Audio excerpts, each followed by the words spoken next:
Всем привет! Закончила церемонию, сейчас метро Медведково, проводила на кладбище. Батюшка, к сожалению, не разрешил провести в храме, проводили прямо на улице. И снова мне выпала великая честь проводить достойного человека.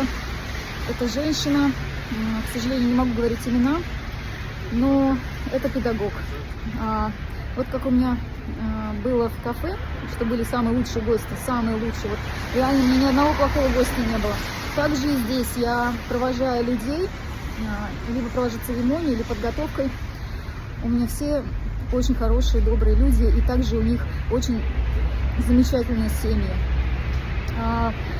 Спасибо им огромное. Вы все прекрасно знаете, что для меня это миссия. Я считаю, что меня сами усопшие приглашают. И для меня большая честь провожать последний путь достойных людей.